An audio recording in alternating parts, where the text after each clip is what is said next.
उत्तर प्रदेश के गाजियाबाद में UP STF ने फर्जी तरीके से चलाए जा रहे एक दूतावास का भंडाफोड़ करने का दावा किया। इस हमले में एसटीएफ ने हर्षवर्धन जैन नाम के व्यक्ति को गिरफ्तार कर लिया। सूत्रों के मुताबिक छापेमारी से पहले यूपी एसटीएफ ने केंद्रीय एजेंसियों के जरिए विदेश मंत्रालय को फर्जी दूतावास चलाए जाने की सूचना भेजी थी। विदेश मंत्रालय की तरफ से जांच किए जाने के बाद एसटीएफ ने कार्रवाई की। यूपी एसटीएफ के अधिकारियों के मुताबिक हर्षवर्धन ने लोगों को यह बताया था कि वो दुनिया के 4 छोटे देशों के कौंसिल यानी प्रतिनिधि हैं भारत में। मतलब ये कि उन चारों देशों ने भारत में हर्षवर्धन को अपना प्रतिनिधि बना रखा था। अधिकारियों के मुताबिक हर्षवर्धन काफी वक्त से गाजियाबाद के कविनगर इलाके में किराए के एक मकान में फर्जी दूतावास चला रहे थे।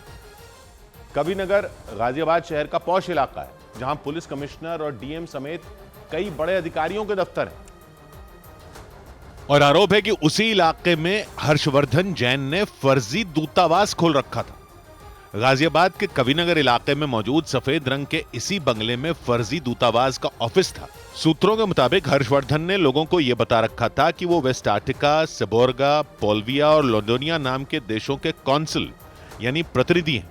मतलब यह कि इन चारों देशों ने भारत में हर्षवर्धन को अपना प्रतिनिधि बना रखा था। लेकिन जांच में पता चला कि हर्षवर्धन को किसी भी देश ने अपना प्रतिनिधि नहीं बनाया था। इसका पता चलने के बाद यूपी एसटीएफ की टीम ने बंगले पर छापा मारा और हर्षवर्धन को गिरफ्तार कर लिया। गाजियाबाद में एक चल रहे अवैध दूतावास चला रहे व्यक्ति को पकड़ा है। इस व्यक्ति का नाम है हर्षवर्धन जैन। इस फर्जी दूतावास के बाहर अनूप सिंह नाम के व्यक्ति की नेम प्लेट लगी नजर आई। यूपी एसटीएफ के मुताबिक छापेमारी के दौरान कई लग्जरी गाड़ियां जब्त की गईं, जिन पर दूतावासों को दी जाने वाली गाड़ियों के नंबर प्लेट लगी हुई थी। देख सकते हैं आप, ये अलग अलग कंट्री की नंबर की गाड़ियां हैं और इस तरह की नंबर प्लेट को अक्सर हम देखते हैं एम्बेसी की गाड़ियों में इस्तेमाल होती हैं। और फर्जी दूतावास के ऑफिस से यूपी एसटीएफ की टीम को अलग अलग देशों और कंपनियों की 30 से ज्यादा मोहरें भी मिली। इसके अलावा विदेश मंत्रालय से जुड़े दस्तावेज और करीब 45 लाख रुपए भी बरामद किए जाने का दावा किया गया। और यूपी एसटीएफ के अधिकारियों के मुताबिक हर्षवर्धन जैन ने लोगों को गुमराह करने के लिए 4 फर्जी देश बना रखे थे। मतलब ऐसे देश जो दुनिया के नक्शे पर मौजूद ही नहीं है। जांच में यह बात सामने आई कि हर्षवर्धन विदेशों में नौकरी दिलाने के नाम पर लोगों से पैसों की वसूली करते थे। मतलब फर्जी दूतावास चलाने की आड़ में हर्षवर्धन ने लोगों को ठगने और पैसे की उगाही करने का वो काम कर रहे थे। और आरोप है कि लोगों को प्रभावित करने के लिए उन्होंने प्रधानमंत्री, राष्ट्रपति और कई बड़े बड़े लोगों के साथ अपनी मॉर्फ की हुई तस्वीरें बना रखी थी। मतलब कंप्यूटर की मदद से हर्षवर्धन ने बड़े लोगों के साथ अपनी तस्वीरें बना रखी थी। यूपी एसटीएफ के मुताबिक हर्षवर्धन का मुख्य काम विदेशों में नौकरी दिलाने के नाम पर लोगों को ठगना था। लोगों को प्रभाव में लेने के लिए, उनसे ठगी करने के लिए, उनके दलाली करने के लिए ये कई सारी मॉर्फ फोटोग्राफ का भी इस्तेमाल करता था। यूपी एसटीएफ के सूत्रों ने दावा किया कि हर्षवर्धन खुद को वेस्ट आर्टिका, सेबोर्गा, पोल्विया और लोंडोनिया नाम के देशों का कौंसल यानी प्रतिनिधि बताते थे, जबकि दुनिया के नक्शे पर ये देश मौजूद ही नहीं है। मतलब हर्षवर्धन ने फर्जी तरीके से 4 देशों के नाम रखे हुए थे। सूत्रों के मुताबिक हर्षवर्धन ने कई फर्जी कंपनियां भी बना रखी, जिनके जरिए वो हवाला का काम करते थे। टेल कंपनियों के माध्यम से इस पूरे रैकेट को ये चला रहा था। इसका मतलब साफ है कि कई शैल कंपनियां बनाई होंगी, हवाला के जरिए पैसा आ रहा था। यूपी एसटीएफ ने छापेमारी के दौरान हर्षवर्धन के 12 पासपोर्ट और कई फर्जी दस्तावेज बरामद करने का भी दावा किया। और यूपी एटीएस के मुताबिक सूत्रों के मुताबिक जांच के दौरान हर्षवर्धन के तार तांत्रिक चंद्रा स्वामी से जुड़ते नजर आए। ये वही चंद्रा स्वामी जो भारत के पूर्व प्रधानमंत्री पीवी नरसिम्हा राव के नजदीकी सलाहकारों में माने जाते थे। सूत्रों ने इस बात का भी दावा किया कि चंद्रा स्वामी ने ही हर्षवर्धन को लंदन भेजा था और वहां उन्होंने कई फर्जी कंपनियां शुरू की थी। जांच एजेंसियों के सूत्रों ने दावा किया कि चंद्रा स्वामी ने काला धन छिपाने के लिए हर्षवर्धन से फर्जी कंपनियां खुलवाई थी। और यूपी एटीएस के सूत्रों ने दावा किया कि लंदन के अलावा उन्होंने दुबई में भी फर्जी कंपनियां खोली थी।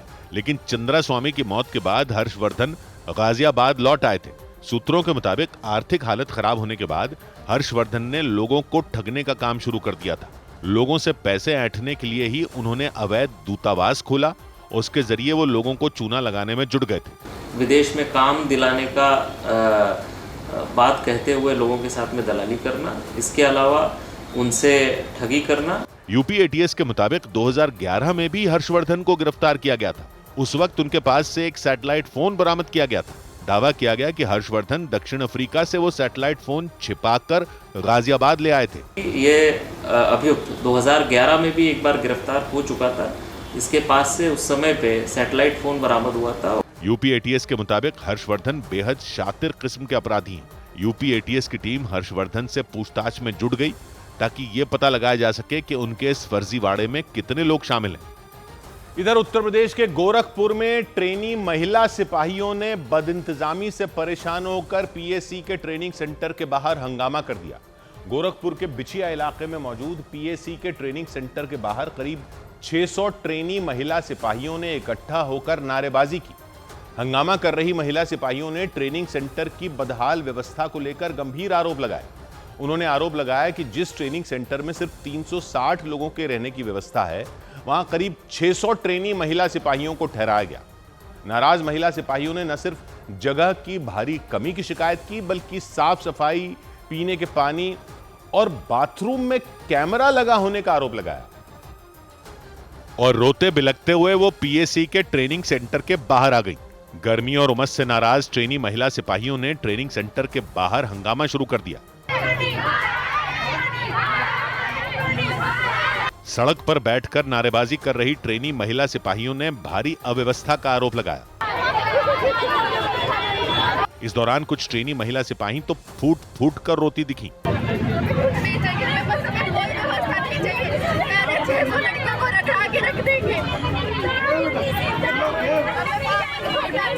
हंगामे के दौरान कुछ पुलिस वाले उन्हें समझाने की कोशिश करते दिखाई दिए, लेकिन वो किसी भी कीमत पर ट्रेनिंग कैंपस में जाने को तैयार नहीं दिखी। आप सभी लोगों को हिदायत दी जा रही है, आप सभी को हिदायत दी जा रही है कि सभी लोग अंदर चलिए, बैठ के बात करेंगे। प्रदर्शन कर रही ट्रेनी महिला सिपाहियों ने आरोप लगाया कि पीएससी के ट्रेनिंग सेंटर के वॉशरूम में कैमरे लगाए गए थे। उनके मुताबिक जब उन्होंने इसकी शिकायत की तो उनसे गाली गलौज की गई। ट्रेनी महिला सिपाहियों के हंगामे को शांत कराने के लिए बड़े अफसरों को मोर्चा संभालना पड़ा। हालांकि गर्मी और उमस की वजह से कुछ ट्रेनी महिला सिपाहियों की तबीयत भी बिगड़ गई। उधर यूपी के शाहजहांपुर में धर्म परिवर्तन करवाने के आरोप में 2 लोगों को गिरफ्तार किया गया। उत्तर प्रदेश के शाहजहांपुर में पुलिस ने एक महिला और उनके पति के खिलाफ लोगों का धर्म परिवर्तन करवाने के आरोप पर कार्रवाई की। आरोप लगाया गया कि महिला और उनके पति हिंदू समुदाय के लोगों को बहला फुसलाकर और पैसों का लालच देकर ईसाई धर्म में शामिल करवा रहे थे। पुलिस ने दोनों को गिरफ्तार कर लिया। उत्तर प्रदेश की स्पेशल टास्क फोर्स ने वाराणसी में अवैध हथियारों की एक फैक्ट्री का भंडाफोड़ करने का दावा किया। मामले में एक आरोपी को गिरफ्तार किया गया। एसटीएफ के मुताबिक इस कार्रवाई के दौरान भारी मात्रा में अवैध हथियार जब्त किए गए थे। उत्तर प्रदेश के बुलंदशहर में एक नाबालिग की हत्या के एक आरोपी को पुलिस ने मुठभेड़ के दौरान गिरफ्तार करने का दावा किया। पुलिस के मुताबिक वो उस नाबालिग की हत्या कर फरार हो गया था। उसे पकड़ने के लिए पुलिस ने 25,000 के इनाम का ऐलान किया था। उत्तर प्रदेश के मुरादाबाद में एक व्यक्ति का अश्लील वीडियो बनाकर उन्हें ब्लैकमेल करने के आरोप में पुलिस ने 2 महिलाओं समेत 4 लोगों को गिरफ्तार कर लिया। मामला सिविल लाइंस थाना क्षेत्र का रहा। पुलिस के मुताबिक आरोपियों ने 10 लाख रुपयों की मांग की थी और उस व्यक्ति से 50,000 रुपए ऐंठ भी लिए थे। उधर आगरा में 2 सगी बहनों के धर्मांतरण के मामले की जांच के दौरान पुलिस और जांच एजेंसियों को उसके तार पाकिस्तान से जुड़ते मिले। पुलिस ने दावा किया कि धर्मांतरण गिरोह से जुड़ा आरोपी रहमान कुरैशी पाकिस्तान के एक सोशल मीडिया इन्फ्लुएंसर के संपर्क में था। आगरा के रहने वाले रहमान कुरैशी को पुलिस ने 19 जुलाई को आगरा से ही गिरफ्तार किया था। पुलिस ने रहमान कुरैशी को धर्मांतरण गिरोह के मास्टरमाइंड अब्दुल रहमान का बेहद खास होने का दावा किया, क्योंकि पुलिस के मुताबिक रहमान कुरैशी 12वीं फेल होने के बावजूद कंप्यूटर प्रोग्रामिंग का एक्सपर्ट है। उसके यूट्यूब चैनल पर 1.5 लाख से ज्यादा सब्सक्राइबर हैं और पुलिस के मुताबिक अपनी इसी ताकत का इस्तेमाल वो धर्मांतरण गिरोह के मास्टरमाइंड अब्दुल रहमान कुरैशी के इशारे पर करता था। पुलिस ने बताया कि आगरा का रहने वाला रहमान कुरैशी अपने YouTube चैनल पर इस्लाम धर्म से जुड़े विदेशी लोगों के वीडियो अपलोड करता था और उन वीडियो का इस्तेमाल धर्मांतरण के लिए लोगों का ब्रेन वॉश करने के लिए किया जाता था। और इतना ही नहीं, पुलिस ने दावा किया कि रहमान कुरैशी आगरा से कोलकाता पहुंच चुकी दोनों सगी बहनों से कई बार इंटरनेट के जरिए जुड़ा था। इस मामले की जांच के दौरान पुलिस की एक टीम ने आगरा के शाहगंज थाना क्षेत्र के सराय ख्वाजा इलाके से रहमान कुरैशी को गिरफ्तार किया था। पुलिस ने दावा किया कि गिरफ्तारी के बाद जब रहमान कुरैशी के लैपटॉप की जांच की गई तो पाकिस्तान के एक सोशल मीडिया इन्फ्लुएंसर से उसकी बातचीत के सबूत मिले। पुलिस के मुताबिक रहमान कुरैशी कंप्यूटर की कई प्रोग्रामिंग भाषाएं जानता है। 12वीं फेल होने के बावजूद वो सॉफ्टवेयर बनाने में भी माहिर हो गया। सूत्रों के मुताबिक पुलिस को उसके लैपटॉप से विदेशी करेंसी और क्रिप्टो करेंसी के जरिए पेमेंट के भी सबूत मिले। यानी पुलिस के मुताबिक रहमान कुरैशी भले ही ज्यादा पढ़ा लिखा नहीं था, लेकिन वो कंप्यूटर प्रोग्रामिंग का माहिर था और इसका इस्तेमाल वो धर्मांतरण गिरोह के काम के लिए भी करता था। आगरा पुलिस ने रहमान कुरैशी की कॉल डिटेल, बैंक खाते और सोशल मीडिया अकाउंट की छानबीन शुरू की ताकि अब्दुल रहमान के धर्मांतरण गिरोह में उसकी भूमिका के बारे में और ज्यादा सबूत इकट्ठा किया जा सके। इस सब के बीच दिल्ली से दबोचे गए धर्मांतरण गिरोह के मास्टरमाइंड बताए जा रहे अब्दुल रहमान के घर से बचाई गई हरियाणा की एक लड़की ने पुलिस को अपनी आपबीती बताई और अब्दुल रहमान के गिरोह के काम करने के तरीके की पोल खोल कर रख दी। हरियाणा के रोहतक की रहने वाली हिंदू समुदाय की लड़की कुछ वक्त पहले अपने घर से लापता हुई थी। पुलिस सूत्रों के मुताबिक लड़की ने पूछताछ में बताया कि अब्दुल रहमान ने जबरन उसका धर्म परिवर्तन करवाया था। लड़की ने दावा किया कि उसे डरा धमकाकर जबरन उसका निकाह करवाया गया था।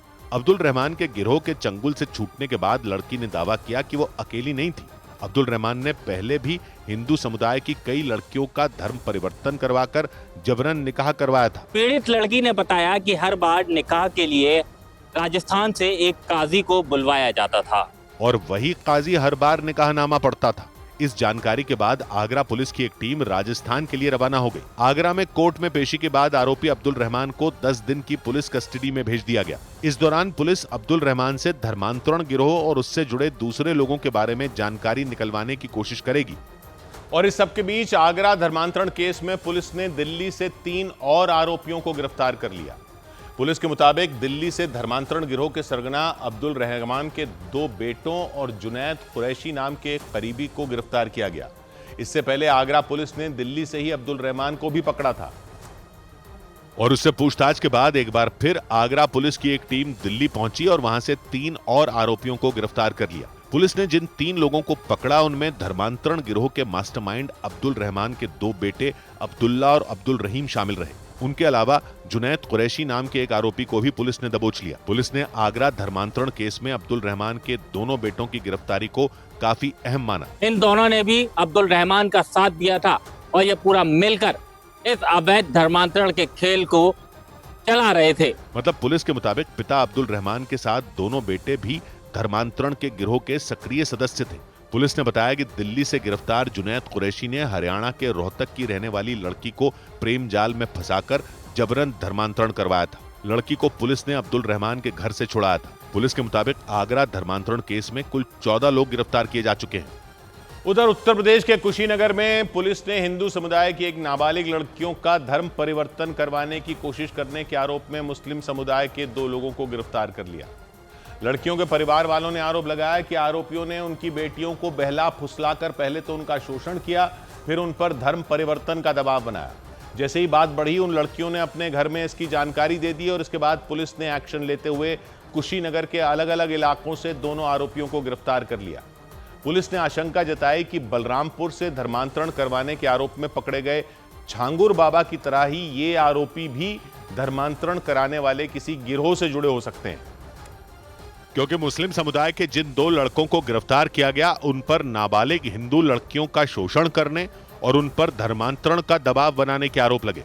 जो मेरी लड़की को बहला फुसला के अपने प्रेम जाल में फंसा के उसको अपने हौस का शिकार बनाया और धर्म परिवर्तन करने के लिए लड़की को बोला गया। पुलिस के मुताबिक लड़कियों के परिवार वालों की शिकायत के बाद कुशीनगर के अलग अलग इलाकों से नौशाद अंसारी और सज्जाद हुसैन नाम के 2 आरोपियों को गिरफ्तार किया गया।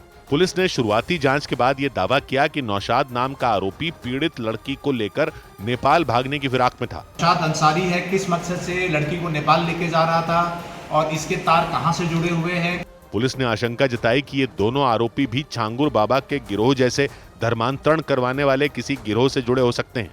इसी वजह से पुलिस इन दोनों आरोपियों से पूछताछ में जुट गई ताकि धर्मांतरण के इस रैकेट की तह तक पहुंचा जा सके। इधर यूपी में 150 से ज्यादा स्कूलों को बम से उड़ाने की धमकी मिलने से सनसनी मच गई। उत्तर प्रदेश के 159 स्कूलों को ईमेल भेजकर बम से उड़ाने की धमकी दी गई। स्कूलों में मेरठ के भी 10 स्कूल थे। जानकारी के मुताबिक ईमेल में लिखा था कि इस हमले के लिए रोड किल और साइलेंस नाम के संगठन जिम्मेदार हैं। हिमाचल प्रदेश की राजधानी शिमला में कई निजी स्कूलों को बम से उड़ाने की धमकी मिलने से हड़कंप मच गया। पुलिस ने स्कूलों में तलाशी अभियान चलाया, लेकिन कोई संदिग्ध चीज बरामद नहीं हुई। इससे पहले शिमला में सचिवालय, हाईकोर्ट और कई सरकारी दफ्तरों को उड़ाने की धमकी दी गई थी। उत्तर प्रदेश के हापुड़ में एक चलती कार में आग लगने से दहशत मच गई। आनन फानन में कार में सवार लोगों ने निकलकर अपनी जान बचाई। आशंका जताई गई कि शॉर्ट सर्किट की वजह से उसमें आग लगी। उत्तर प्रदेश के हरदोई में पुलिस ने महिलाओं से ठगी करने के आरोप में एक आदमी को गिरफ्तार कर लिया। पुलिस के मुताबिक उस आदमी ने साधु बनकर कई महिलाओं से ठगी की थी। पुलिस ने उसके पास से करीब 1.5 लाख रुपए कैश जब्त करने का दावा किया। उधर देश भर में आतंकियों के खिलाफ चलाए जा रहे अभियान के तहत गुजरात एटीएस को बड़ी कामयाबी मिली। गुजरात एटीएस ने आतंकी संगठन अल-कायदा से जुड़े 4 खूंखार आतंकियों को पकड़ने का दावा किया। गुजरात एटीएस के सूत्रों के मुताबिक उन चारों आतंकियों को किसी बड़े हमले के लिए तैयार किया जा रहा था। गुजरात एटीएस के मुताबिक इनमें 2 आतंकियों की गिरफ्तारी गुजरात से हुई, जबकि तीसरा आतंकी दिल्ली और चौथे आतंकी को दिल्ली के पास ही उत्तर प्रदेश के नोएडा से गिरफ्तार किया गया। और गुजरात एटीएस ने दावा किया कि पकड़े गए चारों लड़के आतंकी संगठन अल-कायदा से जुड़े हुए थे। इनमें गुजरात के अरवल्ली जिले से पकड़े गए सैफुल्ला कुरैशी के बारे में यह दावा किया गया कि वो फर्नीचर बनाने वाली एक दुकान में काम करता था। सैफुल्ला के परिवार वालों के मुताबिक वो देर रात तक मोबाइल पर लगा रहता था। वो जॉब पे से आता था, रात को 2 कलाक फोन लेके बैठता था और वो कुछ भी करता रहता था, हमें कुछ पता नहीं। गुजरात एटीएस के सूत्रों ने दावा किया कि उन चारों के पास से कई ऐसी चीजें मिली जिनके आधार पर उनके आतंकी संगठन अल-कायदा से जुड़े होने की आशंका जताई गई। सूत्रों के मुताबिक मोहम्मद फैक, मोहम्मद फरदीन, सैफुल्ला कुरैशी और जिशान अली नाम के चारों संदिग्ध आतंकी किसी बड़े हमले को अंजाम देने की फिराक में थे।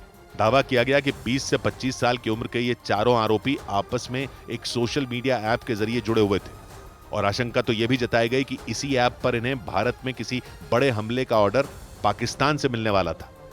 और इसी बीच बेंगलुरु में विस्फोटक से भरा एक बैग मिलने से सनसनी मच गई।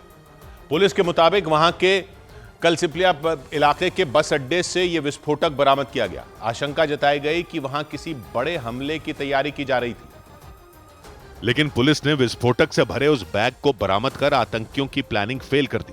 बेंगलुरु पुलिस के मुताबिक उसे कलासीपलिया इलाके के बस अड्डे पर एक संदिग्ध बैग पाए जाने की शिकायत मिली।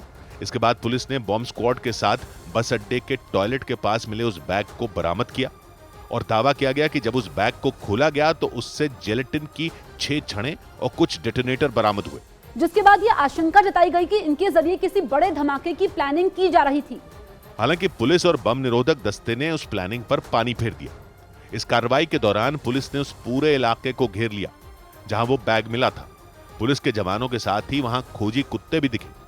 पुलिस के मुताबिक विस्फोटक को कब्जे में लेकर आगे की जांच शुरू कर दी गई ताकि आरोपियों तक पहुंचा जा सके। इधर मध्य प्रदेश के ग्वालियर में उस वक्त हड़कंप मच गया जब एक तेज रफ्तार कार ने पैदल चल रहे कांवड़ियों को रौंद दिया। इस हादसे में 4 कांवड़ियों की जान चली गई और 2 कांवड़िए बुरी तरह घायल हो गए। वो कांवड़िए कांवड़ में जल भरकर अपने गांव की ओर जा रहे थे, तभी उस कार ने उन्हें टक्कर मार दी और जोरदार टक्कर के बाद कार झाड़ियों में पलटी नजर आई। हादसे के बाद कार सवार लोग फरार हो गए। इस घटना की जानकारी मिलते ही पुलिस वहां पहुंच गई। उसने कार को सीधा करके उसमें फंसे एक कांवड़िए का शव बाहर निकाला।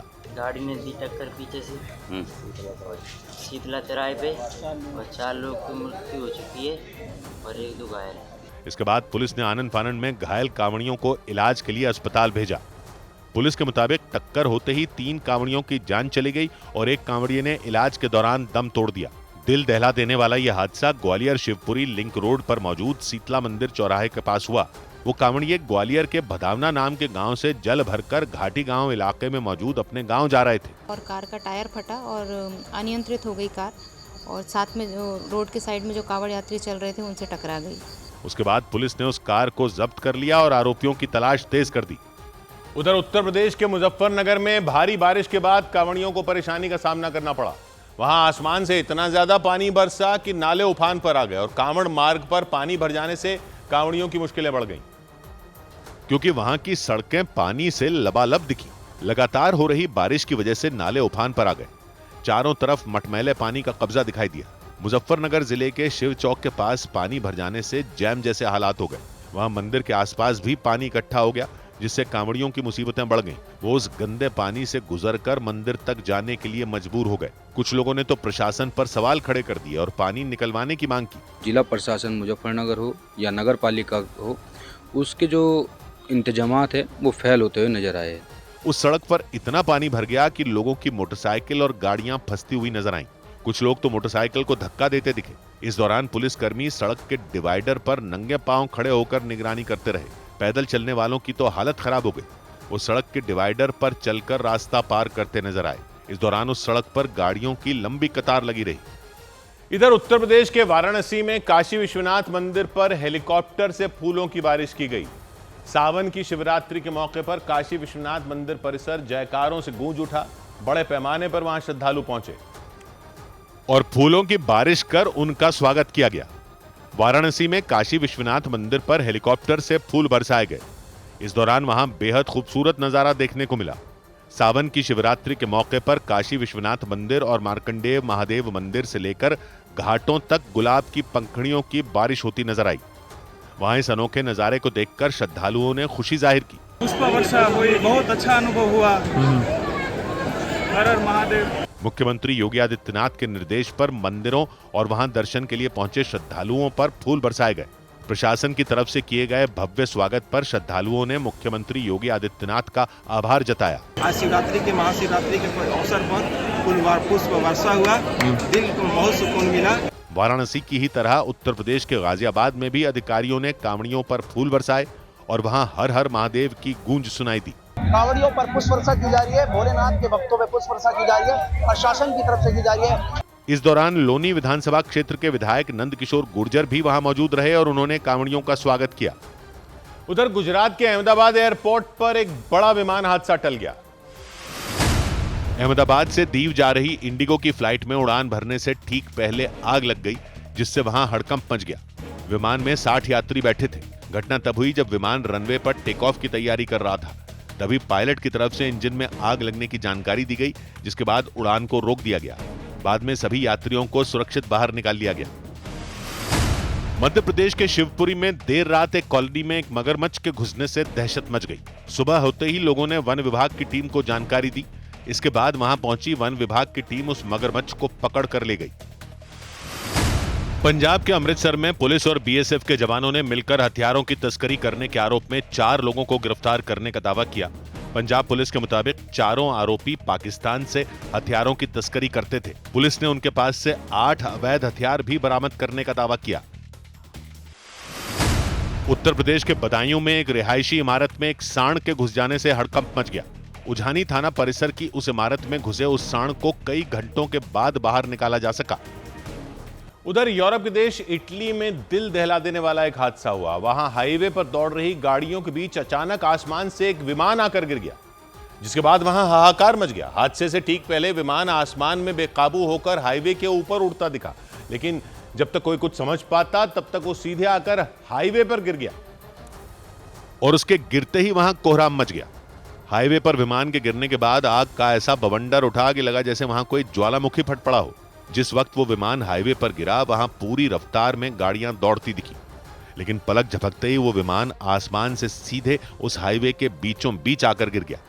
किसी को संभलने का मौका ही नहीं मिल पाया। ऐसा लगा जैसे जंग के दौरान किसी दुश्मन देश की कोई ताकतवर मिसाइल वहां आकर गिर गई हो।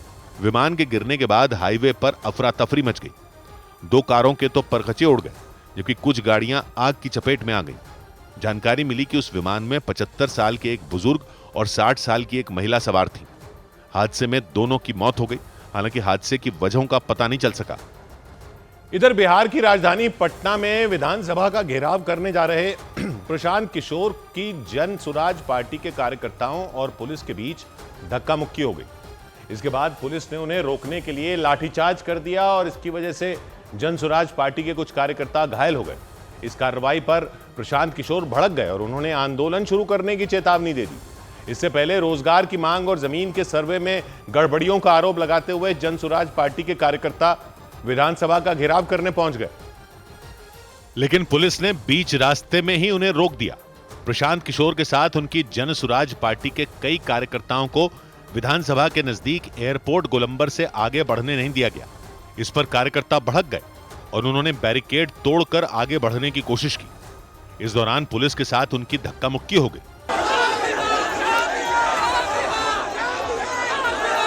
हालात बिगड़ते देख पुलिस ने प्रदर्शनकारियों पर लाठियां भांजनी शुरू कर दी। इस कार्रवाई में कुछ कार्यकर्ता घायल हो गए, उनके सिर से खून बहने लग गया। ये देखकर प्रशांत किशोर का पारा चढ़ गया और उन्होंने राज्य सरकार को चेतावनी दे दी कि अगर उनकी मांगे नहीं मानी गई तो वह आंदोलन शुरू कर देंगे। उन्होंने लाठीचार्ज को लेकर भी नीतीश सरकार पर निशाना साधा। आप जन सुराज के कार्यकर्ता को मारे हैं और आप ये पुलिसिया रोब दिखाइएगा, हम पर चलेगा नहीं। बहुत पुलिसिया रोब देखे हुए हैं हम। इसके बाद प्रशांत किशोर सड़क के किनारे खड़ी एक कार के ऊपर जाकर बैठ गए। उन्होंने अपने कार्यकर्ताओं को विधानसभा की तरफ बढ़ने का इशारा किया, लेकिन पुलिस उनके सामने दीवार बनकर खड़ी हो गई। यहाँ से बिल्कुल आगे नहीं बढ़ने दिया जाएगा। इन लोगों को जो है गर्दनी बाग धरना स्थल पे अलाउड किया गया है। वहाँ पे ये लोग बिल्कुल पूरा इज्जत के साथ आराम से जा सकते हैं। पुलिस ने वहां प्रतिबंधित क्षेत्र होने का हवाला देकर उन्हें एयरपोर्ट गोलंबर से ही वापस भेज दिया। उधर उत्तर प्रदेश के हरदोई में इलाज के दौरान एक बच्ची की मौत से भड़के उसके परिजनों ने शव को सड़क पर रखकर प्रदर्शन किया। उन्होंने डॉक्टरों पर इलाज में लापरवाही का आरोप लगाया। बताया गया कि उस बच्ची को सांप ने काट लिया था। इसके बाद उसके परिवार वाले फौरन उसे लेकर पास के सरकारी अस्पताल में पहुंच गए, लेकिन वहां इलाज के दौरान बच्ची की तबीयत ठीक होने के बजाय बिगड़ती चली गई। इसके बाद डॉक्टरों ने 8 साल की उस बच्ची को जिला अस्पताल ले जाने की सलाह दी। बच्ची के घर वाले उसे वहां भी ले गए, लेकिन उसकी जान नहीं बचाई जा सकी और इसी के बाद उसके परिजनों का गुस्सा भड़क गया। उन्होंने शव को सड़क पर रखकर प्रदर्शन शुरू कर दिया। पुलिस वालों ने उन्हें समझा बुझाकर हटाने की कोशिश की, लेकिन वो नहीं हटे। इसके बाद पुलिस को सख्ती बरतनी पड़ी।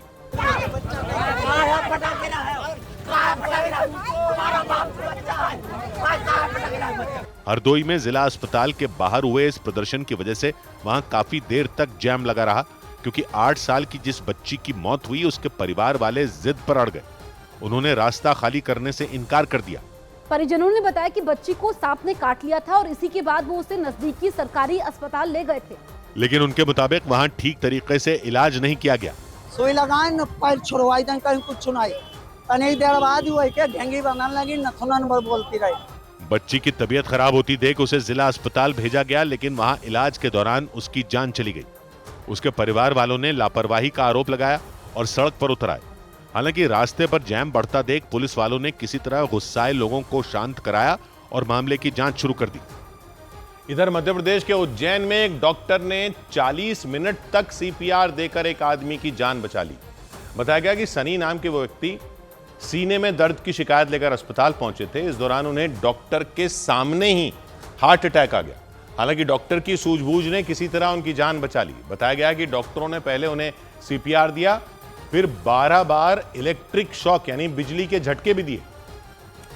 क्योंकि सीने में दर्द की शिकायत लेकर अस्पताल पहुंचे सनी नाम के व्यक्ति को डॉक्टर के सामने ही दिल का दौरा पड़ गया। वो चेकअप कराने के लिए अस्पताल पहुंचे थे। इस दौरान वहां कई और लोग भी खड़े नजर आए। कुछ सेकंड बाद अचानक उन्हें दिल का दौरा पड़ा और वो जमीन पर गिर गए। ये देखकर उनके आसपास खड़े लोग बुरी तरह डर गए। उन्होंने सनी को किसी तरह संभाला और जमीन पर सीधा लिटा दिया। इतनी देर में वो डॉक्टर भी अपनी सीट से खड़े हो गए। वो सनी के पास आए और उन्हें सीपीआर देना शुरू कर दिया।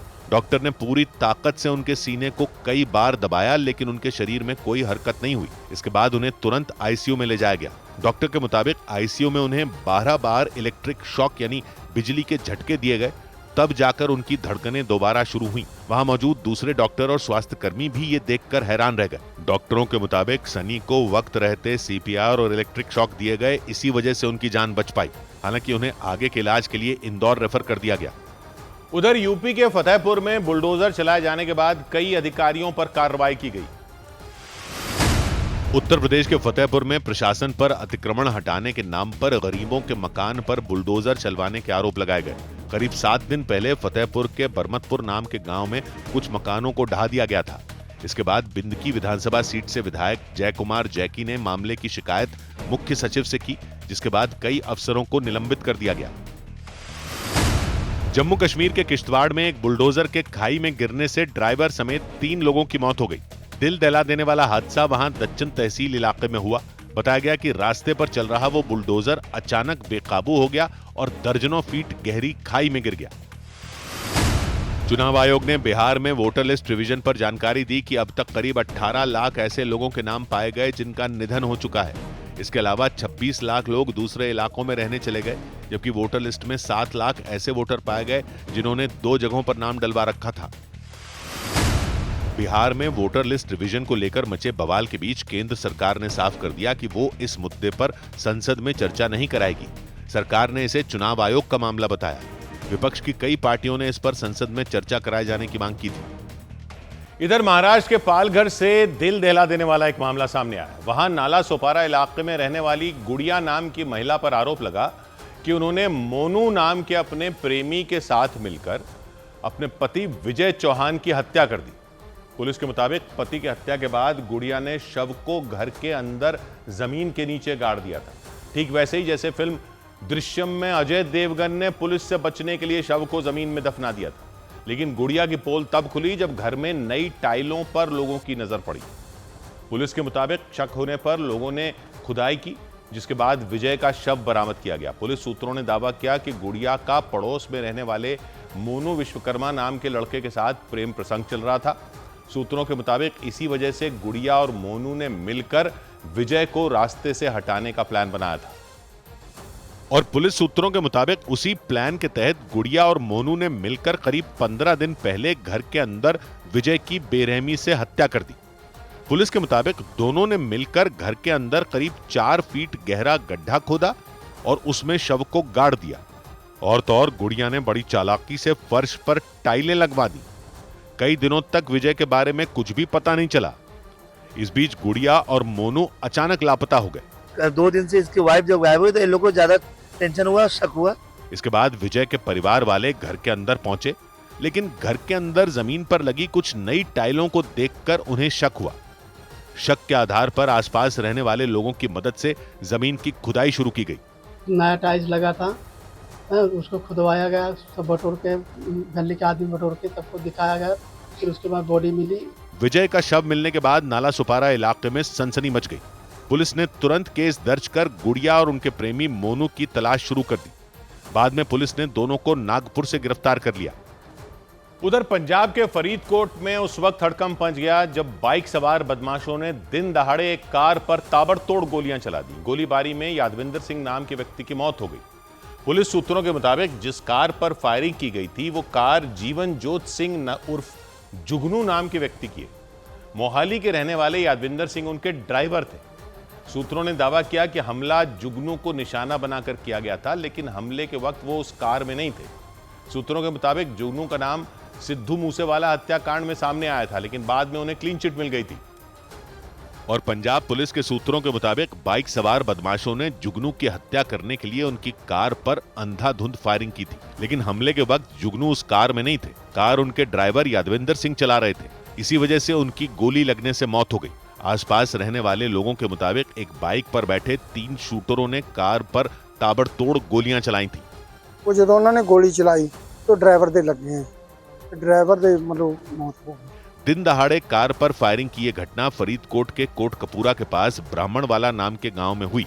इस घटना के बाद वहां कोहराम मच गया। तुरंत पुलिस की एक टीम वहां पहुंचकर जांच में जुट गई। सूत्रों के मुताबिक बदमाशों ने जुगनू की हत्या करने के लिए उनकी कार पर फायरिंग की थी, लेकिन वो दूसरी कार से वहां से निकल गए थे। पुलिस सूत्रों ने दावा किया कि जुगनू का नाम सिद्धू मूसेवाला हत्याकांड में सामने आया था। उन पर मूसेवाला की जानकारी जुटाने और उस जानकारी को गैंगस्टरों तक पहुंचाने का आरोप लगाया गया था, लेकिन बाद में उन्हें क्लीन चिट मिल गई थी। पुलिस सूत्रों ने दावा किया कि इस हमले के बाद विदेश में बैठे लकी पटियाल नाम के गैंगस्टर ने सोशल मीडिया पर एक पोस्ट डालकर इसकी जिम्मेदारी ली। इधर बिहार के मधुबनी में कुछ गांव वालों ने एसएसबी के जवानों पर हमला कर दिया। जानकारी के मुताबिक कुछ गांव वाले अवैध तरीके से नेपाल से आने की कोशिश कर रहे थे। ये देखकर सीमा पर तैनात एसएसबी के जवानों ने उन गांव वालों को सही रास्ते से जाने की सलाह दी। आरोप लगा इसी बात पर वो गांव वाले भड़क गए और उन्होंने उन जवानों पर हमला कर दिया। एक जवान जमीन पर गिरे नजर आए। उनके हाथ में एक बंदूक थी। उनके आसपास खड़े गांव वाले उनके हाथ से वो बंदूक छीनते दिखाई दिए। कुछ सेकंड तक चली छीना झपटी के बाद अचानक वहां गोली चल गई। गोली की आवाज सुनते ही सभी लोग पीछे हट गए। एसएसबी के जवानों के मुताबिक वो गोली वहां खड़े एक लड़के को लग गई। इसके बाद उसे तुरंत अस्पताल में भर्ती करवाया गया, जहां उसकी हालत स्थिर बताई गई। इस घटना में एक जवान भी घायल हो गए। पुलिस के मुताबिक 4-5 लोग नेपाल से अवैध तरीके से घुसने की कोशिश कर रहे थे। इस दौरान जब एसएसबी जवानों ने उन्हें रोका तो वो भड़क गए और उन पर हमला कर दिया। 5 लोगों का एक ग्रुप जो कि बॉर्डर के उस तरफ से इस तरफ आ रहा था और ये लोग चेक पॉइंट पे जो रोड है वहां से ना गुजर के बगल से गुजरने की कोशिश कर रहे थे। इस घटना के बाद पुलिस ने एक आरोपी को गिरफ्तार कर लिया, जबकि वो बाकी आरोपियों की तलाश में जुट गई। इधर संसद भवन के नजदीक मौजूद जामा मस्जिद में बैठे अखिलेश यादव समेत समाजवादी पार्टी के कुछ नेताओं की तस्वीर सामने आने के बाद सियासी हंगामा शुरू हो गया। बीजेपी ने आरोप लगाया कि उस मस्जिद को समाजवादी पार्टी के दफ्तर की तरह इस्तेमाल किया गया। यही नहीं, बीजेपी अल्पसंख्यक मोर्चा ने वहां पहुंची अखिलेश यादव की पत्नी और समाजवादी पार्टी की सांसद डिंपल यादव के पहनावे पर भी सवाल उठा दिए। बवाल तब शुरू हुआ जब जामा मस्जिद की एक तस्वीर सामने आई। अखिलेश यादव 2 दिन पहले उस मस्जिद में गए थे और समाजवादी पार्टी के कुछ नेता भी उनके साथ नजर आए थे। यूपी की रामपुर लोकसभा सीट से समाजवादी पार्टी के सांसद मोहिबुल्ला नदवी उस मस्जिद के इमाम हैं और 2 रोज पहले वो सभी संसद भवन के नजदीक मौजूद जामा मस्जिद में गए थे। वहां अखिलेश यादव और डिंपल यादव समेत पार्टी के कई नेता भी दिखाई दिए थे। लेकिन इसी तस्वीर पर बीजेपी भड़क गई। उसने आरोप लगाया कि अखिलेश यादव ने इस मस्जिद को अपनी पार्टी के दफ्तर की तरह इस्तेमाल किया। इस मुद्दे पर उत्तर प्रदेश के उप मुख्यमंत्री केशव प्रसाद मौर्य ने अखिलेश यादव पर निशाना साधा। इसलिए अखिलेश यादव जी अपने को दिखाना चाहते हैं कि मौलाना अखिलेश यादव तुष्टीकरण की राजनीति की पराकाष्ठा करने वाली समाजवादी पार्टी है। बीजेपी अल्पसंख्यक मोर्चा ने वहां पहुंची डिंपल यादव को लेकर भी आपत्ति जताई। उसके मुताबिक डिंपल यादव जिस पोशाक में मस्जिद गई थीं, उसकी इजाजत नहीं दी जा सकती। लेकिन अखिलेश यादव ने इन आरोपों पर पलटवार करने में देर नहीं लगाई। किसी भी धर्म या कोई आस्था है वो आस्था जोड़ती है और जो आस्था जोड़ने का काम करती है हम उसके साथ हैं। बीजेपी को यही तकलीफ है कि कोई जुड़े नहीं, दूरियां बनी रहें। इस बीच बीजेपी ने ये मांग कर दी कि जामा मस्जिद में बैठक कराने वाले वहां के इमाम को हटाया जाए। इस मस्जिद के इमाम समाजवादी पार्टी के सांसद मोहिबुल्ला नदवी हैं। बीजेपी अल्पसंख्यक मोर्चा ने इस मुद्दे पर शुक्रवार को जुमे की नमाज के बाद प्रदर्शन करने की चेतावनी भी दी। उधर चीन के पर्यटकों को भारत 5 साल बाद फिर वीजा देगा। भारत सरकार ने 5 साल बाद चीन के पर्यटकों के लिए वीजा फिर से शुरू करने का फैसला लिया। सुबह से चीन के पर्यटकों को वीजा देने की प्रक्रिया शुरू कर दी जाएगी। चीन ने भारत के इस फैसले का स्वागत किया। कोरोना महामारी और गलवान घाटी में तनाव के बाद 2020 में भारत ने चीन के पर्यटकों को वीजा देना बंद कर दिया था। बांग्लादेश के ढाका में हुए विमान हादसे में घायलों के इलाज के लिए डॉक्टरों और नर्सों की एक टीम ढाका भेजी जाएगी। विदेश मंत्रालय ने बताया कि जरूरत पड़ी तो घायलों को इलाज के लिए भारत लाने पर भी बात की जाएगी। कुछ दिन पहले बांग्लादेश एयरफोर्स का एक विमान ढाका के एक स्कूल की इमारत पर जाकर क्रैश हो गया था। जानकारी के मुताबिक इस हादसे में अब तक 31 लोगों की मौत हो चुकी है। मध्य प्रदेश के उज्जैन में चलती ट्रेन में चढ़ने की कोशिश में एक आदमी की जान खतरे में पड़ गई। हालांकि वहां मौजूद आरपीएफ के जवान ने उनकी जान बचा ली। जानकारी के मुताबिक वो उस ट्रेन के जनरल कोच में चढ़ने की कोशिश कर रहे थे, लेकिन तभी उनका पैर फिसल गया। दिल्ली में जोरदार बारिश के बाद बीजेपी ने मिंटो ब्रिज का एक वीडियो जारी किया। वीडियो में दिखा कि बारिश के बाद भी वहां गाड़ियों का आना जाना बेरोक-टोक जारी रहा, जबकि मिंटो ब्रिज के नीचे बारिश का पानी जमा होने की तस्वीरें बीते कई साल से सुर्खियां बनती रही थी। इधर हिमाचल प्रदेश के लाहौल स्पीति में अचानक आई बाढ़ से हाहाकार मच गया। पिछले कुछ दिनों में लाहौल स्पीति में बेहिसाब बारिश हुई। इसके बाद वहां के 2 गांवों में अचानक बाढ़ आ गई।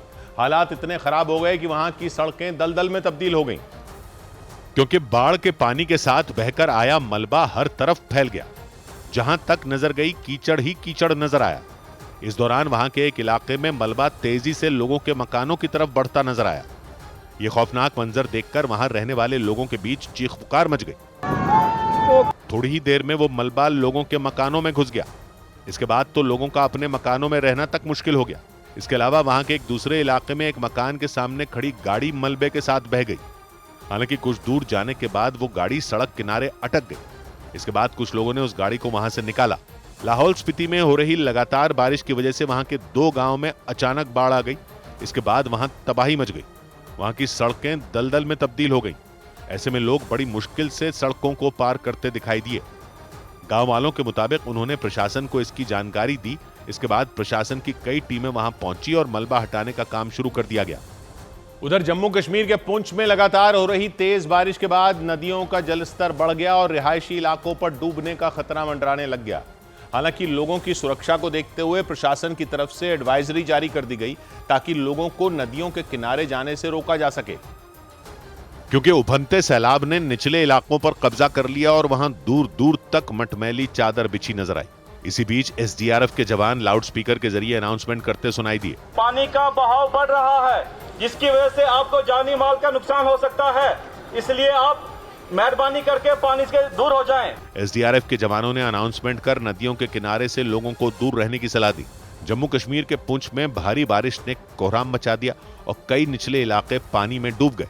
वहां से जानवरों को चराने पहुंचे लोगों को हटाया गया, लेकिन सिर्फ निचले इलाके ही नहीं बल्कि कई रिहायशी इलाकों में भी पानी घुस गया। पुंछ के सूरनकोट इलाके में तो जम्मू पुंछ हाईवे पर कई फीट तक पानी भर गया और पानी के बीच से ही लोगों को गुजरने के लिए मजबूर होना पड़ा। यहाँ पे लोगों को रोजाना बहुत ज्यादा परेशानी हो रही है और अगर इसी तरह से बारिशें जो है वो लगातार होती रही तो यहाँ के लोगों को जो है इसका बहुत ज्यादा नुकसान उठाना पड़ सकता है। मूसलाधार बारिश से लोगों के कारोबार पर भी असर पड़ा। ऐसे में लोगों ने प्रशासन से राहत का काम शुरू करने की अपील की। इधर जम्मू कश्मीर के राजौरी में एक नदी के बीच फंसे एक लड़के को बचाने के लिए सेना ने बचाव अभियान चलाया। सेना ने हेलीकॉप्टर की मदद से उस लड़के को सुरक्षित बाहर निकाला। वो लड़का नदी पार करते वक्त बीच में फंस गया। नदी के पास मौजूद कुछ लोगों ने उसे बचाने की कोशिश भी की, लेकिन वो कामयाब नहीं हो पाए और इसके बाद सेना का हेलीकॉप्टर वहां पहुंचा। वो लड़का 2 लोगों के साथ उस नदी में फंसा नजर आया। इस दौरान नदी का बहाव काफी तेज नजर आया। हेलीकॉप्टर ने थोड़ी देर तक नदी के ऊपर चक्कर लगाए और फिर उसके पास एक खाली जगह पर उतर गया।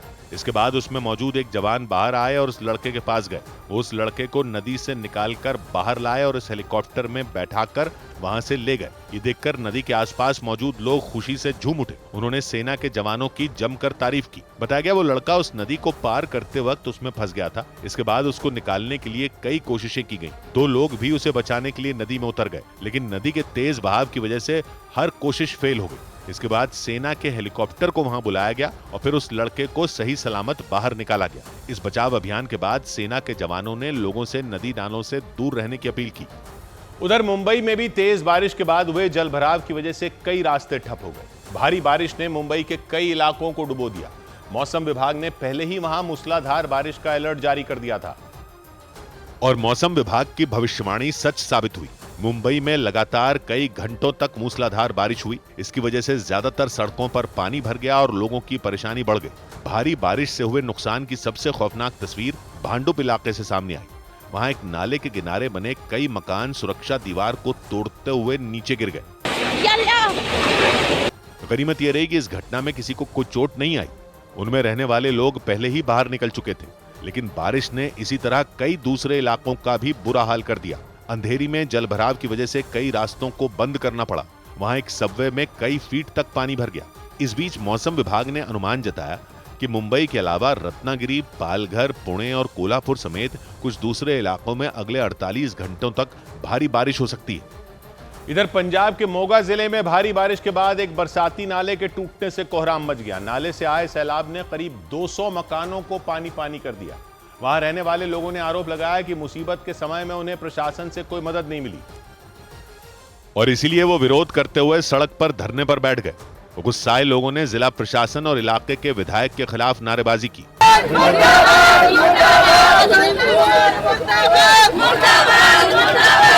मोगा के हरगोबिंद नगर में जोरदार बारिश के बाद नाला टूटने से लोगों का हाल बेहाल हो गया, क्योंकि नाले से आए पानी ने पूरे इलाके को डुबो कर रख दिया। सड़कें तालाब में तब्दील हो गईं और गलियों में कई फीट तक पानी जमा हो गया। लोगों ने बताया कि नाला टूटने के बाद एक ही झटके में बेहिसाब पानी आया। इससे पहले कि लोग कुछ कर पाते, नाले का पानी मकानों में भी घुस गया। वहां रखी चीजें पानी में भीग गईं। हरगोबिंद नगर में 10 या 20 नहीं बल्कि करीब 200 मकानों में पानी भर गया। इस दौरान कई मकानों की दीवारें भी दरक गईं। लोगों ने आरोप लगाया कि शिकायत करने पर भी प्रशासन की तरफ से मदद की कोई व्यवस्था नहीं की गई। पूरा कट रहे हैं सारा सामान ਆ ਪਿਆ ਸਾਰਾ ਸਮਾਨ ਤੇ ਬੱਚੇ ਆ ਪੁੱਛੋ ਆ ਪਏ ਸਾਡੇ ਬੱਚੇ ਸਾਰੇ ਡੁੱਬੇ ਪਏ ਆ ਕੋਈ ਸੁਣਵਾਈ ਨਹੀਂ सरकार सुत्ती पई। सड़क पर उतरे लोगों ने चेतावनी दी कि जब तक उनकी परेशानी का हल नहीं निकाला जाएगा तब तक उनका प्रदर्शन जारी रहेगा। इधर केएल राहुल इंग्लैंड में टेस्ट मैचों में 1000 रन पूरे करने वाले 5वें भारतीय बल्लेबाज बन गए। भारतीय बल्लेबाज केएल राहुल ने इंग्लैंड में टेस्ट मैच में अपने 1000 रन पूरे कर लिए। वो ऐसा करने वाले 5वें भारतीय बल्लेबाज बन गए। उनसे पहले सिर्फ सुनील गावस्कर, सचिन तेंदुलकर, राहुल द्रविड़ और विराट कोहली ने ही इंग्लैंड में टेस्ट मैच खेलते हुए 1000 से ज्यादा रन बनाए हैं। हालांकि चौथे टेस्ट मैच की पहली पारी में केएल राहुल 46 रन पर आउट हो गए। इंग्लैंड के खिलाफ खेले जा रहे चौथे टेस्ट मैच में भारतीय टीम के तेज गेंदबाज अंशुल कंबोज ने अपना डेब्यू किया। पूर्व भारतीय खिलाड़ी और कमेंटेटर दीप दासगुप्ता ने उन्हें कैप देकर भारतीय टीम में उनका स्वागत किया। अंशुल कंबोज को तेज गेंदबाज आकाशदीप की जगह टीम में शामिल किया गया। वेस्टइंडीज क्रिकेट टीम के ऑलराउंडर आंद्रे रसल को अपने आखिरी इंटरनेशनल मैच से पहले गार्ड ऑफ ऑनर दिया गया। उन्होंने ऑस्ट्रेलिया के खिलाफ जमैका के सबीना पार्क स्टेडियम में 15 गेंद पर 36 रन की ताबड़तोड़ पारी खेली, जिसमें उन्होंने 4 छक्के भी जड़े। हालांकि वेस्टइंडीज की टीम इस T20 मुकाबले में ऑस्ट्रेलिया से हार गई। उधर राजस्थान के माउंट आबू में खाने की तलाश में एक भालू एक होटल में घुस गया। भालू ने वहां रखी हर एक चीज को सूंघना शुरू कर दिया। हालांकि उसने किसी को कोई नुकसान नहीं पहुंचाया और इससे पहले वो भालू दरवाजे को धक्का देकर अंदर आता नजर आया। उसने कमरे में आते ही खाना तलाशना शुरू कर दिया। जमीन पर इधर उधर देखने के बाद वो बिस्तर पर खड़ा हो गया। उसने खिड़की के किनारे रखी एक कोल्ड ड्रिंक की बोतल को मुंह से पकड़कर नीचे गिरा दिया। काफी देर तक वो उस बोतल को खोलने की कोशिश करता रहा। इसके बाद वो खाने की तलाश में आगे बढ़ा और देखते ही देखते उसने बिस्तर पर छलांग लगा दी। वो खिड़की पर रखे सामान को सूंघता दिखा। इतना ही नहीं, उसने खिड़की पर रखी दूसरी बोतलों को भी नीचे गिरा दिया। लेकिन जब उसे खाने की कोई भी चीज नहीं मिली तो वो बिस्तर से उतरकर इधर उधर देखने लग गया। चौंका देने वाला ये मामला माउंट आबू के ढूंढई रोड इलाके के एक होटल का रहा। गनीमत ये रही कि जब वो भालू वहां आया तब उस कमरे में कोई था नहीं। हालांकि जब उसे खाने पीने की चीजें नहीं मिली तो वो वापस जंगल की तरफ चला गया। इधर दिल्ली के पास उत्तर प्रदेश के गाजियाबाद में एक हाउसिंग सोसाइटी के अंदर बड़ा हादसा हो गया। वहां एक फ्लैट की बालकनी का प्लास्टर अचानक गिरा और इसकी वजह से वहां दहशत मच गई। प्लास्टर उस हाउसिंग सोसाइटी के नीचे बने एक फूड काउंटर के ऊपर गिरा और हादसा उस वक्त हुआ जब शाम के वक्त वहां लोगों की भीड़ लगी हुई थी और तभी उस फ्लैट का प्लास्टर उस फूड काउंटर के बाहर आ गिरा। इस हादसे से पहले कई लोग उस फूड काउंटर के पास बैठे दिखाई दिए। उस वक्त वहां कोई हलचल नहीं थी, लेकिन कुछ सेकंड बाद अचानक वो प्लास्टर भरभराकर वहां रखी कुर्सी और टेबलों पर गिर गया। इसकी वजह से वहां धूल उठती दिखाई दी। उस प्लास्टर के गिरते ही आसपास बैठे लोग भाग खड़े हुए। थोड़ी देर के लिए तो कोई भी हादसे वाली जगह के आसपास नहीं आया, लेकिन इसके बाद वहां भीड़ जमा हो गई। वो प्लास्टर इतनी ऊंचाई से गिरा कि वहां रखी कुर्सी टेबलों के टुकड़े टुकड़े हो गए। हालांकि गनीमत ये रही कि उस जगह पर कोई आदमी नहीं था, वरना कोई बड़ा हादसा हो सकता था। इस हादसे के बाद गाजियाबाद के राजनगर एक्सटेंशन की उस सोसाइटी में रहने वाले लोग बुरी तरह डर गए। उन्होंने आरोप लगाया कि सोसाइटी को बने 10 साल हो गए, लेकिन एक बार भी वहां रेनोवेशन नहीं हुआ और यही वजह रही कि यह हादसा हो गया।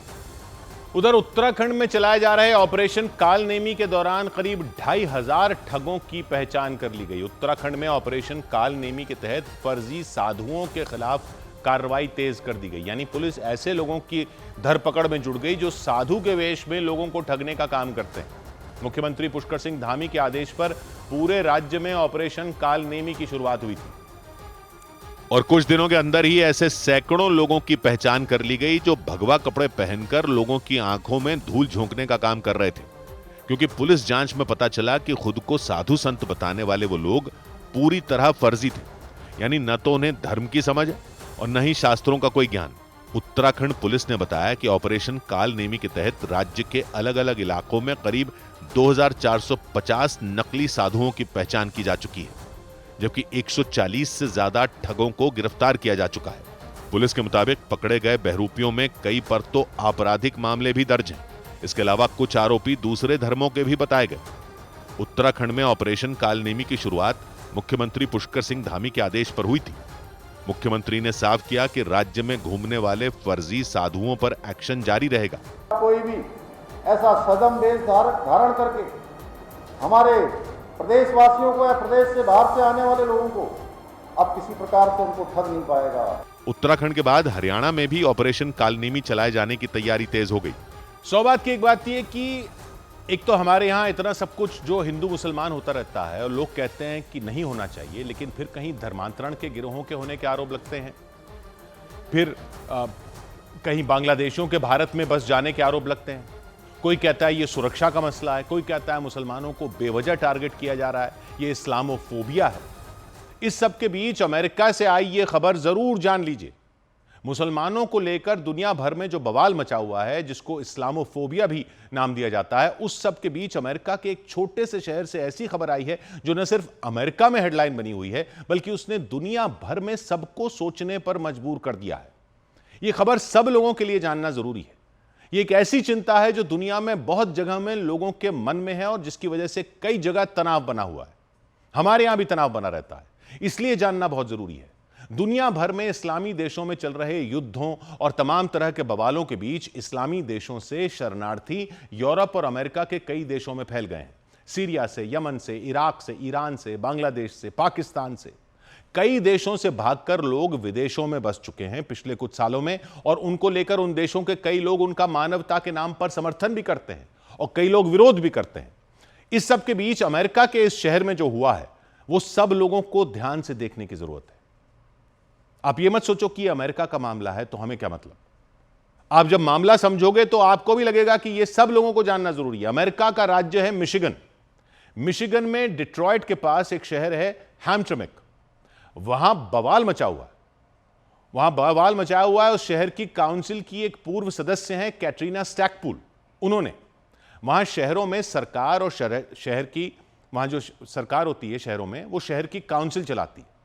सारे कानून वगैरह जो है वो शहर की काउंसिल ही तय करती है। काउंसिल के चुनाव होते हैं, लोग काउंसिल में चुनकर आते हैं, वो सब कुछ तय करते हैं। कैटरीना स्टैकपूल इस शहर की काउंसिल में थी 2008 से 2012 तक, यानी बस 15-17 साल पहले की बात है। वो इस शहर में काउंसिल में थी, सरकार में थी, यहां के नियम कानून बना रही थी। इस शहर के लोग बहुत गर्व करते थे कि वो बहुत ही लिबरल हैं, खुले विचारों का है ये शहर। वहां समलैंगिकों का स्वागत किया जाता था। गे और लेस्बियन लोगों को बिल्कुल भी बुरी नजर से नहीं देखा जाता था। खुद कैटरीना स्टैकपूल लेस्बियन है, यानी समलैंगिक हैं। और जब वो काउंसिल में थी तो उन्होंने हैम्ट्रामिक शहर में लिबरल माहौल को बढ़ावा दिया। कई बांग्लादेशी अमेरिका में आ गए थे। खुद कैटरीना स्टैकपूल और पूरी सिटी काउंसिल ने बांग्लादेशियों के लिए शहर के दरवाजे खोल दिए थे। यमन में हूथी विद्रोहियों की वजह से जो गृह युद्ध चल रहा था, तो अमेरिका में यमन से भागकर भी कई शरणार्थी आए थे। तो कई एनजीओ थे हैम्ट्रामिक में, उन्होंने बांग्लादेशियों के लिए रोटी, कपड़ा, मकान का इंतजाम किया, मदद की। बहुत गर्व से हैम्ट्रामिक के लोग कहते थे कि वो कितने उदार विचार वाले हैं, दुनिया को देखना चाहिए। आज वही कैटरीना स्टैकपूल वहां क्यों बवाल कर रही हैं, यह समझने के लिए शहर की पूरी कहानी सुननी जरूरी है। जैसा बताया कि मिशिगन में डिट्रॉयट के पास यह छोटा सा शहर है हैम्ट्रामिक। डिट्रॉयट वो जगह है जहां अमेरिका की सारी गाड़ियां बनाने वाली कंपनियों की फैक्ट्रियां थी, और हैम्ट्रामिक के पास डॉज कंपनी की फैक्ट्री थी। डॉज के ट्रक वगैरह बनते। शहर बसने से पहले ये हॉलब्रुक के नाम से एक रईस का फार्म था, हॉलब्रुक थे, उनका फार्म था। तो जब शहर बसा तो उन्हीं हॉलब्रुक के नाम पर शहर की मुख्य सड़क का नाम रखा गया हॉलब्रुक एवेन्यू। गाड़ियों की फैक्ट्रियों का इलाका हो गया तो शहर बसा, और शहर में ज्यादातर लोग पोलैंड से आकर बसे। इस शहर को लिटिल वॉर्सा कहा जाने लगा। वॉर्सा, जैसा आप जानते हैं, पोलैंड की राजधानी है, तो इस शहर को कहने लगे लिटिल वॉर्सो। पोलैंड की भाषा भी बोली जाती थी क्योंकि पोलैंड से लोग आए थे। मतलब ऐसा हाल था कि पोप जॉन पॉल II जब अमेरिका आए तो वो हैम्ट्रामिक आए थे, और लोग बड़े गर्व से बताते थे कि पोप का काफिला हॉलब्रुक एवेन्यू से निकला था, क्योंकि पोप जॉन पॉल II भी पोलैंड के थे और हैम्ट्रामिक में पोलैंड मूल के लोग रहते थे। खैर, फिर तो सब अमेरिका के हो गए। पोलैंड से आए थे, फिर सब अमेरिका के हो गए। इतिहास की बात हो गई कि यहाँ के लोगों के बाप दादा कभी पोलैंड से आए थे। सब अमेरिकी हो गए, अंग्रेजी बोलने लग गए, अमेरिका जैसे अमेरिका वाले होते। और जैसा हमने बताया, काफी लिबरल विचारों को मानते थे अपने आप को, और गर्व करते थे कि हम देखिए कितने खुले विचारों के हैं। फिर धीरे धीरे अमेरिका की कारों का दबदबा दुनिया में कम होने लगा। जापानी गाड़ियां चलने लगी, जर्मनी की गाड़ियां चलने लगी, तो डिट्रॉयट और उसके आसपास के इलाके की चमक भी फीकी पड़ गई। इसी तरह हैम्ट्रामिक नाम के इस छोटे से शहर से भी लोग जाने लगे, और यहां मकान खाली रहने लगे, दुकानें बिकने लगी, जैसा आमतौर पर होता है जब पलायन जोर पकड़ने लगता है। मकान वगैरह यहां सस्ते हुए तो यहां पर बांग्लादेशी बसना शुरू हो गए, कोई 25-30 साल पहले। यमन में हूथी विद्रोहियों के युद्ध के बाद यमन के लोग भी खूब आने लग गए। हैम्ट्रामिक के लोग तो अपने आप को खुले विचारों का मानते थे ही, उन्होंने इस पर उतना ध्यान नहीं दिया कि बांग्लादेशी बसते जा रहे हैं, यमनी बसते जा रहे हैं। जब अमेरिका में 2001 में 9/11 के हमले हुए और अल-कायदा का नाम आया और मुसलमानों के खिलाफ कई जगहों पर घटनाएं हुई, तो हैमट्रमिक के लोग अपने मुस्लिम पड़ोसियों के साथ खड़े दिखे। यह हाल हो गया कि जो हैमट्रमिक एक जमाने में लिटिल वॉर्सा कहा जाता था, उसके एक इलाके को लिटिल बांग्लादेश कहा जाने लगा, मिनी बांग्लादेश। मतलब वहां एक मिनी बांग्लादेश ही बन गया, इतने लोग आते चले गए। और शहर की काउंसिल इस पर गर्व करती रही कि देखो ये होता है उदारवाद, ये है असली अमेरिका, जहां हर कोई एक दूसरे के साथ है। यमन के लोग बढ़ते गए, बांग्लादेश के लोग बढ़ते गए। शहर की काउंसिल में कैटरीना स्टैकपूल जैसे लोग थे, वो इनके लिए शहर के नियम तक बदलते चले गए। शहर के साइन बोर्ड अंग्रेजी के साथ साथ अरबी में लिखे जाने लगे, बांग्ला में भी लिखे जाने लगे। फिर एक मांग आई कि मस्जिदों से लाउड स्पीकरों से अजान की इजाजत दी जाए। तो वहां के पुराने लोगों ने कहा कि यह थोड़ी हो सकता है, यह अमेरिका है। लेकिन शहर की मेयर थी कैरन मेजूस्की, उन्होंने फैसला सुनाया कि हम सबको साथ लेकर चलने वाला शहर है अमेरिका के, और यह धार्मिक आजादी का मामला है। हमारे यहां मस्जिदों से अजान लाउड स्पीकरों से अगर मांग की जा रही है तो लाउड स्पीकर लगा दीजिए। मस्जिदों से अजान होने लगी लाउड स्पीकरों से। पुराने लोग हैरान रह गए, लेकिन काउंसिल का फैसला था तो उन्होंने मान लिया। धीरे धीरे हिजाब पहनी महिलाएं ज्यादा दिखने लगी अमेरिका के इस शहर में, बुर्के दिखने लगे। पुराने लोग कुछ कुछ तो परेशान हो रहे थे, लेकिन आजादी के नाम पर सब कुछ स्वीकार करते जा रहे थे। करते करते 2013 में यह हुआ कि हैमट्रमिक में मुस्लिम बहुसंख्यक हो गए, मेजॉरिटी हो गई। वहां के पुराने अमेरिकी लोग अल्पसंख्यक हो गए। हैमट्रमिक अमेरिका का पहला मुस्लिम मेजॉरिटी शहर बन गया। फिर 2015 में वहां की सिटी काउंसिल यानी वहां की लोकल सरकार में मुसलमानों की संख्या ज्यादा हो गई, मुस्लिम मेजॉरिटी काउंसिल हो गई हैमट्रमिक की अमेरिका में। 2016 में डोनाल्ड ट्रंप का इलेक्शन कैंपेन चल रहा था कि बाहर से लोग अमेरिका में आ रहे हैं, उस पर रोक लगनी चाहिए। तब भी हैमट्रमिक की मेयर गर्व से कह रही थी कि हमारा शहर देखिए, मुस्लिम बहुसंख्यक हैं, मुस्लिम काउंसिल में भी हैं। यह कहते हुए ट्रंप के समर्थकों को ठेंगा दिखा रही थी। लेकिन फिर 2020 आते आते यह हाल हो गया कि 40% यमनी हो गए, 25% बांग्लादेशी हो गए। यानी पुराने अमेरिकी लोग इस शहर में बच गए सिर्फ 1/3। हर 3 लोगों में एक व्यक्ति हो गया बांग्लादेश का, एक यमन का, एक पुराना अमेरिका वाला गोरा। यह हाल हो गया शहर का कि जो मेयर इस पर गर्व करती थी वो 2021 का खुद ही इलेक्शन हार गई। पूरी काउंसिल ही मुसलमानों की हो गई, पूरी। एक भी गैर मुस्लिम नहीं बचा शहर की सरकार में, और मेयर बन गए आमिर गालिब। सारी काउंसिल में मुसलमान, कोई महिला भी नहीं, सब पुरुष, सब मुस्लिम, अमेरिका के एक शहर में। और शहर बनाने वाले हॉलब्रुक के नाम पर, जिसने शहर बनाया उनके नाम पर मुख्य सड़क थी हॉलब्रुक एवेन्यू, उस सड़क का नाम काउंसिल ने बदल कर रख दिया पैलेस्टीन एवेन्यू। 2023 में काउंसिल ने पता है क्या फैसला सुनाया? कि बकरीद पर लोग अपने घरों के आंगन में कुर्बानी दे सकते हैं। अमेरिका में हो रहा है ये सब, सोचिए। घरों के अंदर जानवरों को काट कर कुर्बानी दी जाने लगी शहर में। तो पुराने जो अमेरिकी वहां रह रहे थे, उनको तो लगने लगा कि ये किस बात का उदारवाद लेकर चल रहे थे हम, क्या इसलिए हमने इन लोगों को अपने शहर में बसने दिया कि अब ये शहर ही हमारा नहीं रहा। और फिर इन्होंने पता क्या किया, वहां काफी टाइम से समलैंगिकों के अधिकारों और उनकी आजादी को दर्शाने वाला प्राइड फ्लैग लहराया जाता था। उनका झंडा, समलैंगिकों की परेड होती थी, तो उनके झंडे को पब्लिक प्लेस में फहराने पर काउंसिल ने पाबंदी लगा दी, ये कहते हुए कि ये शहर का कल्चर नहीं है समलैंगिकता वाला। तभी तो कैटरीना स्टैकपूल विरोध में खड़ी हो गई। उन्होंने तो इनका समर्थन किया था, वो खुद लेस्बियन है, और उनके विरोध को पूरा अमेरिका देख रहा है। वो कैटरीना स्टैकपूल जो 15 साल पहले जब शहर की काउंसिल में थी और बांग्लादेशियों को बसाने में और यमन के लोगों को बसाने के लिए उन्होंने लड़ाई लड़ी, वो खुद समलैंगिक हैं, लेस्बियन हैं, वो बिफर पड़ी कि समलैंगिकों के अधिकारों के प्रतीक झंडे को ही हटा दिया। जिन मुसलमानों के अधिकारों के लिए उन्होंने लड़ाई लड़ी, उन्होंने पूरे शहर और शहर की सरकार पर कब्जा ही नहीं कर लिया, बल्कि उनके अपने अधिकारों पर डंडा चला दिया। पिछले साल पता है हैमट्रमिक की काउंसिल ने राष्ट्रपति चुनाव में किसका समर्थन किया था? डोनाल्ड ट्रंप का। कैटरीना स्टैकपूल ने अपनी शहर की काउंसिल, जिसमें अब सब मुसलमान हैं, उसको जो कहा वो अमेरिका में सुर्खियां बना हुआ है। उन्होंने कहा, वी वेलकम्ड यू, हमने आपका स्वागत किया था। We welcomed you. We created non-profits to help feed, clothe and find housing. हमने आपको रोटी दी, कपड़ा दिया, मकान दिए. We did everything we could do to make your transition here easier. हमने वो सब किया जिससे आप यहां आकर आराम से घर बसा सकें. And this is how you repay us, by stabbing us in the back. और आपने उसका यह सिला दिया हमारी पीठ में छुरा घोंपकर. यह कहा कैटरीना स्टैकपूल ने. और उनके ये कहते ही अब दुनिया में बहुत से लोग इस झकझोर देने वाले सवाल से जूझ रहे हैं कि मानवता और मानव अधिकारों के नाम पर लड़ने वालों की हालत अगर अपने ही घरों में, अपने ही शहरों में ऐसी हो जाएगी तो कैसे नहीं लोग विरोध करेंगे दूसरे देशों से आकर बस रहे लोगों का. ये कहने वाले तो बहुत लोग हैं जो कहते हैं कि मुसलमानों को दुनिया भर में प्रताड़ित किया जा रहा है, टारगेट किया जा रहा है, आतंकवाद से लड़ाई के नाम पर इस्लामोफोबिया फैलाया जा रहा है.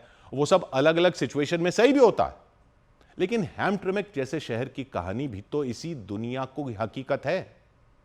वो भी तो इसी दुनिया में हो रहा है कि पोलैंड से आए लोग जो आकर बसे थे वो तो अमेरिकी हो गए.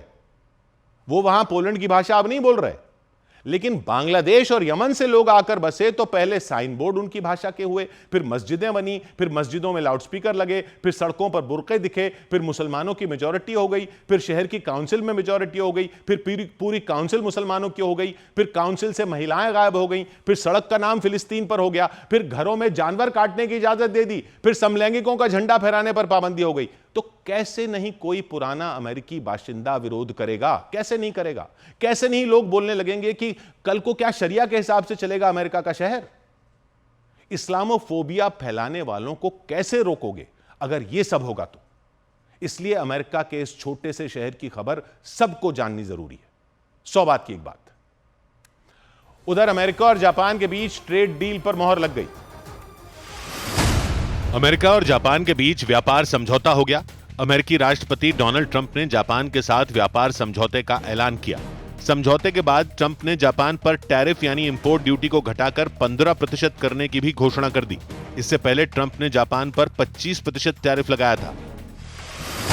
अमेरिका और जापान के बीच ट्रेड डील की खबर से निवेशकों का सेंटिमेंट मजबूत रहा. सेंसेक्स में 539 अंकों की तेजी देखी गई तो निफ्टी उछलकर 25,219 के स्तर पर पहुंच गया. ब्रॉडर मार्केट भी हरे निशान पर बंद हुए. इसकी वजह से निवेशकों की संपत्ति करीब 2 लाख करोड़ रुपए बढ़ गई. सबसे ज्यादा तेजी फार्मा, ऑटो और बैंकिंग सेक्टर के शेयरों में रही, जबकि रियल्टी और एफएमसीजी सेक्टर के शेयरों पर दबाव रहा. जम्मू कश्मीर के बारामूला में छात्रों से भरी एक बस सड़क के किनारे पलट गई और उसमें सवार कई छात्र घायल हो गए. यह हादसा बारामूला के बोनियार इलाके में हुआ और इसके बाद घायल छात्रों को अस्पताल ले जाया गया.